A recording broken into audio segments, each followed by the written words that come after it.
এই বছরের মধ্যেই বিদেশে পাচার হওয়া প্রায় কয়েকশো কোটি ডলার ফিরিয়ে আনা সম্ভব হবে বলে জানিয়েছেন অর্থ উপদেষ্টা ডক্টর সালেউদ্দিন আহমেদ। মঙ্গলবার সকালে সচিবালয়ে ক্রয় সংক্রান্ত উপদেষ্টা কমিটির বৈঠক শেষে সাংবাদিকদের প্রশ্নের জবাবে একথা জানান তিনি।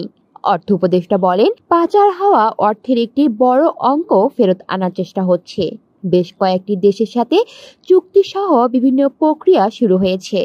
এই বছরের মধ্যেই কয়েকশো কোটি ডলার ফেরত আনা সম্ভব। তিনি আরো বলেন, পাচারের অর্থ ফেরত আনতে হলে কিছু আইনি প্রক্রিয়া মানতে হবে। এজন্য একটি বিশেষ আইন করার উদ্যোগ রয়েছে অন্তর্বর্তী সরকারের। শীঘ্রই যা অধ্যাদেশ আকারে জারি হবে। এদিকে পাচার হওয়া অর্থ ফেরত আনতে প্রায় 200টি আইনি প্রতিষ্ঠানের সঙ্গে আলোচনা হয়েছে জানিয়ে তিনি বলেন, এর মধ্যে প্রায় 30টি আইনি প্রতিষ্ঠানের সঙ্গে চুক্তি করবে সরকার। আগামী মাসেই এ নিয়ে কিছু দৃশ্যমান অগ্রগতি হবে বলেও জানিয়েছেন অর্থ উপদেষ্টা। করি শিকদার, বাংলা নিউজ নেটওয়ার্ক।